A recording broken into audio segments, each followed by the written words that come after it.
who needs reality TV when you can just listen to the bullshit on set? Oh, you just come to porn set. It's fantastic, right? Oh, it's lovely.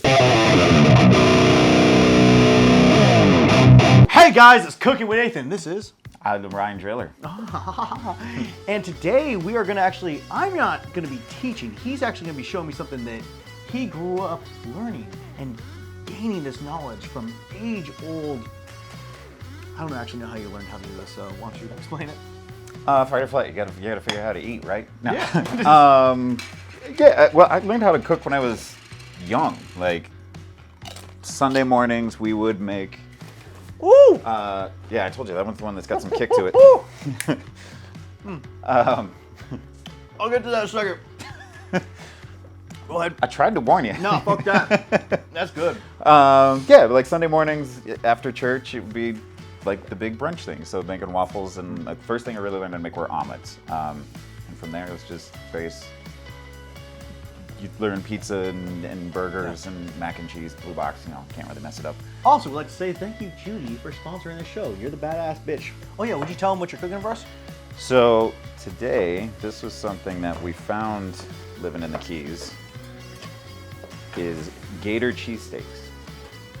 So grilled gator tail on a bun with cheese, and it's crazy good. And we found it. There was a fish market right down the street from my camp. Let me paint you a picture. The day before, we would all be out on a remote island, 5 miles offshore, no electricity, no running water, none of that.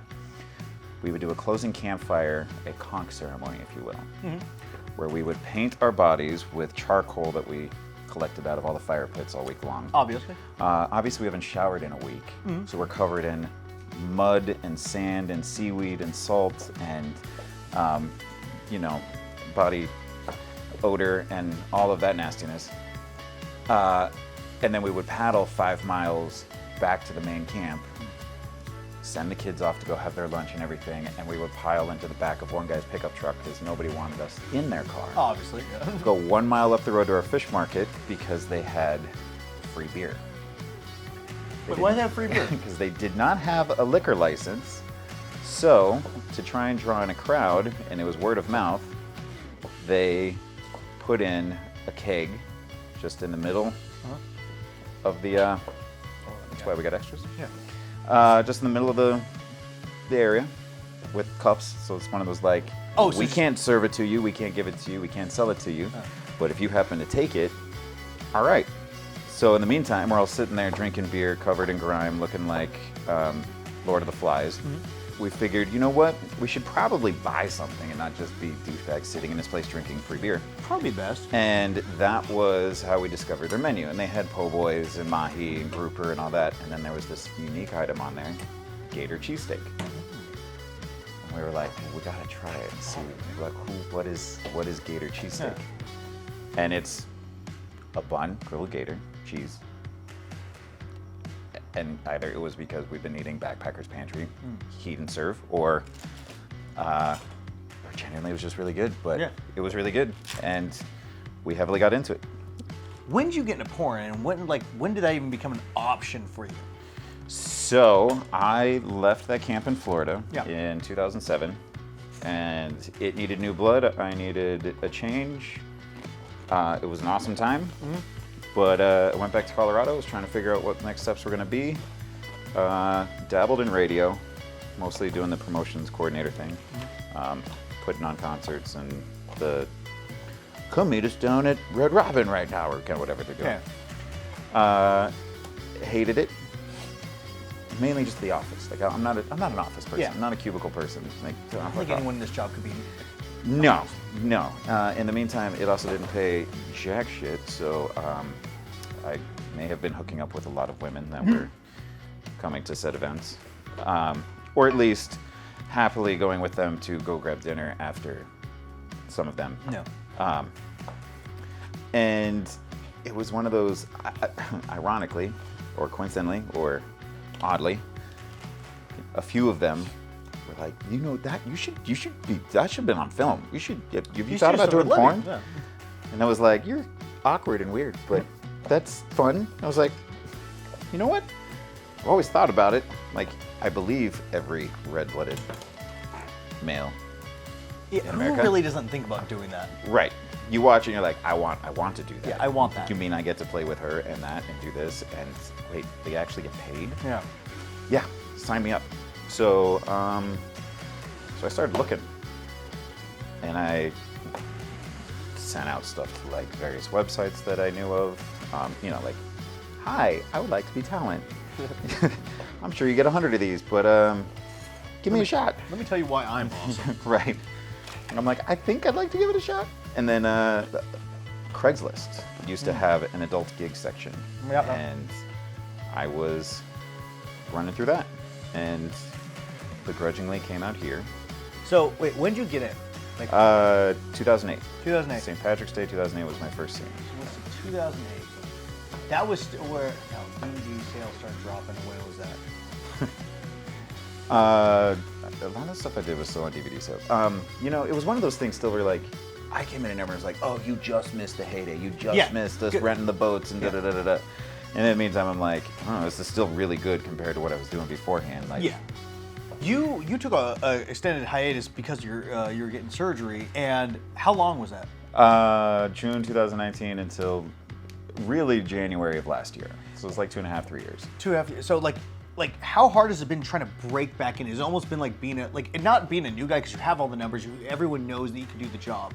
But as a male talent, it's such a hard thing to break in. What's it like going away and then trying to come back? It's a challenge because, listen, make no mistake, but I always knew I'm replaceable in a heartbeat. Oh no, we all know that. Yeah. It's one of those just like, you can think that you're up high and mighty and running everything, at the same time be like, you are one day away from just being like, well, we gave him a shot and he's available now and we're just gonna stick. Yeah. And you're like, cool. Like, his rate's lower, or his rate's still this, or he does this. or just like, I'll name drop Naughty America. I used to do 12 to 15 VR scenes a month for them all the time. They were like, it's great, you don't make a sound, you know how to not breathe, like all of this stuff. Coming back, I've shot one for them in the last couple of years. And they're like, you like Ryan, you know Ryan, you can use Ryan. They're like, we're good. It's just like, cool. Yeah, it was just like, I before my hiatus, I started taking, like I would work like 20 days and then I'd have one day where it was just like, I'm off. And I would either tell when I had my agent, like, oh, sorry, I'm booked that day, or I have this going on, or this going on.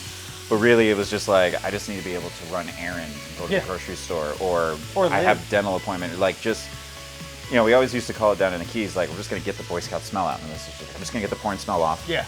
It's not easy to be a guy male in this job, and it's not easy to do it every day and to be as successful as you have. So what would you contribute that to? I try to just be chill. Yeah. Like I said, I still have that imposter syndrome where I'm like, I feel like the new kid every day still, and I'm still waiting for them to catch on and be like, who brought you in? What is this? You don't belong here. So I try to be appreciative of that, and I try to just be chill. Like, I know every set can be totally different based off of the co-stars, the director, what they want. So I try to be easy and moldable, where it's like, what are you looking for? Let me try and give that to you without giving a lot of like drama kickback or anything like that. You know, every now and then I've got my days that I have to apologize. I'm like, okay, please know my tone was not a you. Yeah. It was like, you asked me to do an up and over, and I would love to do that, but my knees will not allow for me to do an up and over like that. I'm like, one, I'm gonna crush the girl, and two, my knees aren't gonna hold it. Yeah. So, love you, but not so much. Okay. But then the tone is because I'm frustrated with myself for not being able to do it. So, like I said, it's like I try to just be chill, quiet, stay out of, you know, I don't want to say like stay out of the drama, just don't like feed into it. Yes. Like sometimes it's nice just sitting back and listening to all of it happen around you. Yeah. And just kind of take it in like, who needs reality TV when I can just listen to the bullshit on set? Oh, you just come to porn set. It's fantastic, right? Oh, it's lovely. And also on that same note of that, because you're a man who does a lot of VR. I've done a lot of VR. Yeah. One of the things that I've had to deal with a lot of times with VR, which I don't think anyone really appreciates, is if the girl's doing a really bad job, you can't touch her. You can't do anything. And the shit you say inside your head is just, is really bad. And I want to know how you hold together on those bad days. Like, if you could just be fucking better at anything right now, just do something, you know? Or like, how do you deal with those bad days when you're doing VR scenes? Because it's a struggle. Listen, and this sounds like such a douchebag comment, and one of these, like we all know all the guys in the industry like that, just like, listen, I'm an alpha bro, and I know exactly what I'm doing, and I'm the one that does the fucking. It's kind of like, shut up. Like, I am gonna hang out because I'm gonna fill in for you in 20 minutes when we know what's gonna happen now. But I still, what's the term they use? Top from the bottom. Yeah. So it's like I'm down there. It's like I'm not just. One time I fell asleep, all right? One time. I didn't want to bring that up, bro. I didn't want to bring it up. It's everywhere. I talked about it on Holly Randall. She talked about it on Holly Randall. But let me tell you, like, oh my God, like she just has the most soothing, awesome, like, voice. Like, it was whole ASMR was just like, oh, this is so nice.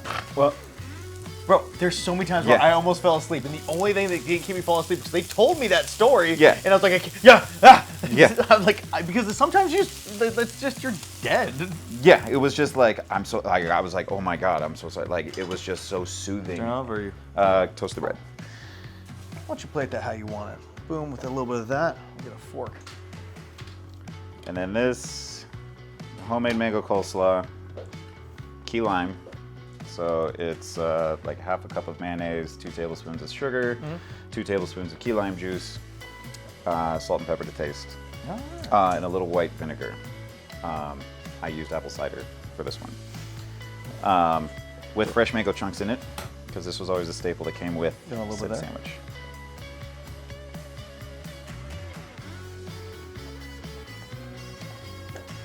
I love fucking onions. I don't like fucking onions, but I like onions. Oh, it's fucking good. Anything else that you can tell people where to find you, what you're doing, what's new?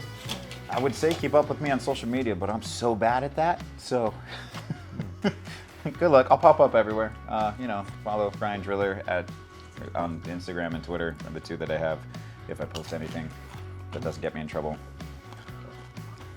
I started a lot of shit talking about a cooked pineapple. Yeah. Nope. People don't like it. It's fine. They don't like my take on it. Okay.